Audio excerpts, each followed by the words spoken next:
दोस्तों नमस्कार, मैं राधेश्याम यादव और आप देख रहे हैं मेरा विद्रोही चैनल। मेरे विद्रोही चैनल पर आप सभी का बहुत बहुत बहुत स्वागत है। आप मेरे वीडियो को लाइक करें,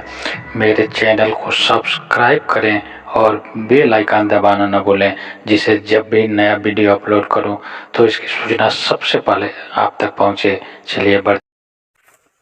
अगर आप पुलिस अधिकारी, कृषि अधिकारी, स्वास्थ्य अधिकारी, बैंक के किसी कर्मचारी या अधिकारी, शिक्षा के किसी कर्मचारी या अधिकारी या किसी अन्य अधिकारी से परेशान है,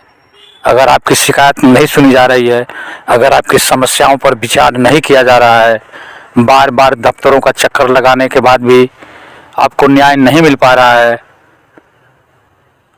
बड़े अधिकारियों के पास भी शिकायत करने से समाधान नहीं मिल पा रहा है, अगर ऐसी समस्याओं से आप ग्रसित हैं, अगर आप भी ऐसी समस्याओं का सामना कर रहे हैं तो यह वीडियो आपके लिए है। आप बिना स्किप किए इस वीडियो के अंत तक बने रहें ताकि आपके जीवन में आने वाली तमाम समस्याओं के समाधान का एक धरातल खड़ा किया जा सके और इस समाज में हर वह आदमी जो ऐसी समस्याओं से पीड़ित है उनके लिए एक ऐसी व्यवस्था कायम की जा सके जिसके आधार पर सभी को न्याय मिल सके, सभी के कार्य आसानी से हो सकें, धन के बल पर पक्षपात न किया जाए। अगर आप भी चाहते हैं तो आप इस वीडियो को लाइक करें, एक लाइक तो बनता है, और अभी तक अगर आपने मेरे विद्रोही चैनल को सब्सक्राइब नहीं किया है तो सब्सक्राइब कर लें। मित्रों, न्याय प्रक्रिया का बहुत लंबित होना और अधिकारियों के भीतर भ्रष्टाचार की भावना होने के कारण आम आदमी को न्याय नहीं मिल पाता है। बार बार अधिकारियों से गुहार लगाने के बाद भी अगर आप धन नहीं देते हैं, उनके मन मुताबिक उनकी कीमत नहीं देते हैं तो आपको न्याय नहीं मिल पाता है। चाहे वह पुलिस का मामला हो, किसी बैंक के कर्मचारी या अधिकारी का मामला हो, किसी शिक्षा विभाग के अधिकारी का मामला हो, किसी विकास विभाग या चिकित्सा विभाग या किसी विभाग के अधिकारी की बात हो, ऐसी व्यवस्था है कि आदमी को न्याय नहीं मिल पा रहा है। और अगर न्याय नहीं मिल पा रहा है तो इसकी जिम्मेदारी इस देश की सरकार को है, जिनके कंधों पर इस समाज को आगे ले जाने की जिम्मेदारी है। मैं उनसे आग्रह करना चाहता हूँ, निवेदन करना चाहता हूँ और यह संज्ञान में लाना चाहता हूँ ताकि इस देश के हर नागरिक को न्याय मिल सके, हर आदमी को समय पर न्याय मिल सके। और न्याय की प्रक्रिया इतनी लंबी है कि आदमी दफ्तरों का चक्कर लगाते लगाते या तो थक जाता है, पुलिस थाने का चक्कर लगाते लगाते थक जाता है, पुलिस अधिकारियों का चक्कर लगाते लगाते थक जाता है, और जब न्याय नहीं मिल पाता तो अपने आप को भाग्य के भरोसे छोड़ देता है। और यह सबसे बड़ा कारण है जो समाज में लोगों को न्याय नहीं मिल पाता। जब तक आदमी के भीतर नैतिकता का उदय नहीं होगा तब तक देश और समाज से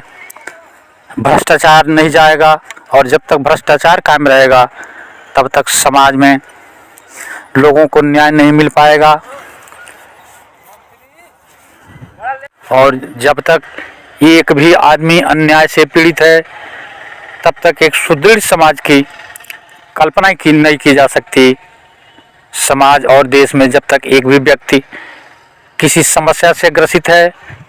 और धन के अभाव के कारण उसकी समस्याओं की सुनवाई नहीं हो पा रही है, तब तक देश को सही मायने में आज़ादी नहीं मिल सकती। और ऐसे समाज की स्थापना करना इस देश के हर नागरिक की नैतिक दायित्व बनती है। अगर इस देश के सारे नागरिक इसके प्रति जागरूक हो जाएं, अगर मन में यह प्रण ले लें कि हमें सबके साथ न्याय कराना है, और इसके लिए आवश्यक है कि हम लोगों के भीतर शिक्षा की भूख पैदा कर सकें, क्योंकि जब शिक्षा होगी तभी हम अपने दायित्वों के प्रति जागरूक हो सकते हैं, तभी हम अपने दायित्वों को समझ सकते हैं, और तभी हम अपने ऊपर होने वाले अन्याय के खिलाफ मुखर हो सकते हैं। इस देश के, इस समाज के हर नागरिक को न्याय दिलाने की जिम्मेदारी वैसे तो सरकार की होती है, लेकिन सरकार भी अपनी जिम्मेदारियों से बचने के हजार बहाने बनाती है। और सच में अकेले सरकार भी कुछ नहीं कर सकती जब तक देश के हर नागरिक के भीतर न्याय की भावना पैदा नहीं हो जाती, जब तक समाज और देश का हर नागरिक अपने साथ साथ दूसरे लोगों को भी न्याय के लिए उठकर खड़ा नहीं हो जाता, तब तक न्याय कायम नहीं किया जा सकता। और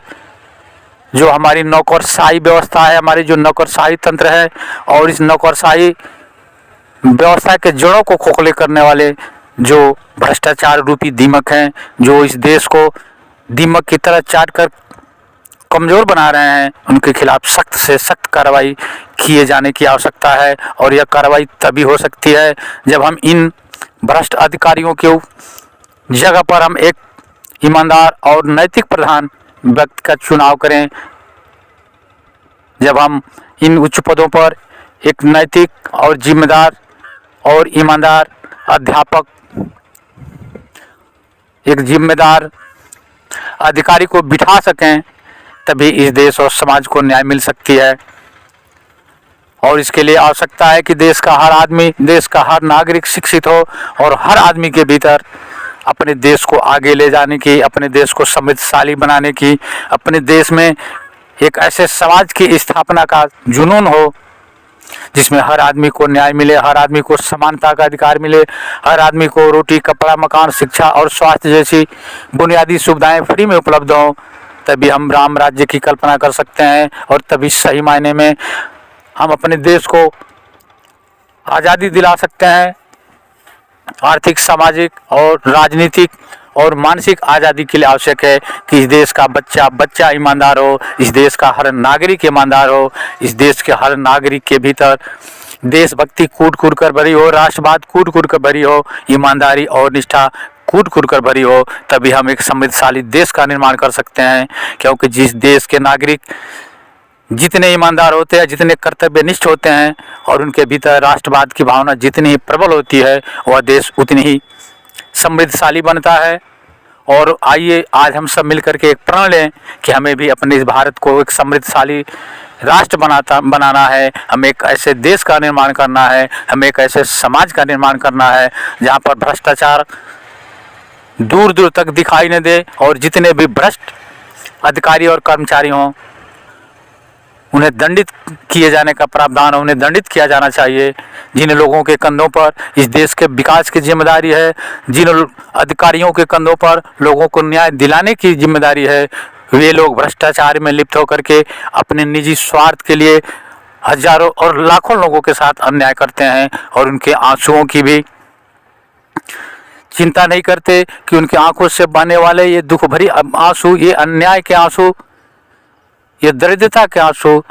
ये अत्याचार के आंसू उन्हें कभी भी जीवन में चैन से सोने नहीं देंगे, कभी भी जीवन में उन्हें सुखी बनने नहीं देंगे। ऐसे भ्रष्टाचार अधिकारियों का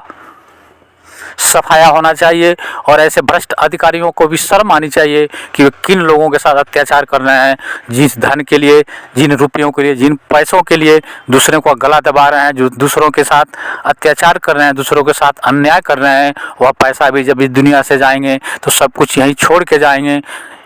या जो भ्रष्टाचार में लिप्त हैं या भ्रष्टाचार भी उनका साथ नहीं देगा। या जो धन, जिस धन के लिए वो पागल हुए जा रहे हैं, जिस धन के लिए लोगों के साथ अन्याय कर रहे हैं, जिन लोगों के साथ भी धन के लिए गलत रिपोर्ट लगा रहे हैं,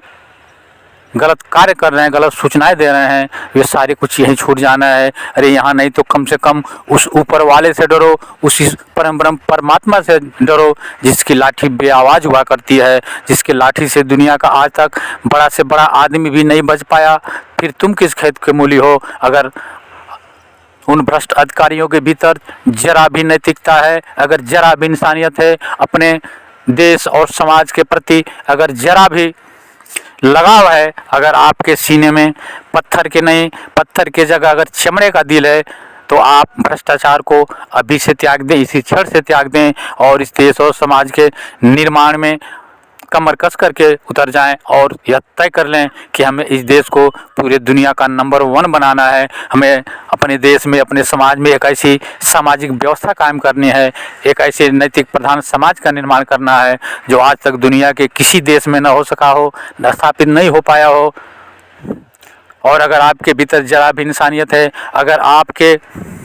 धमनियों में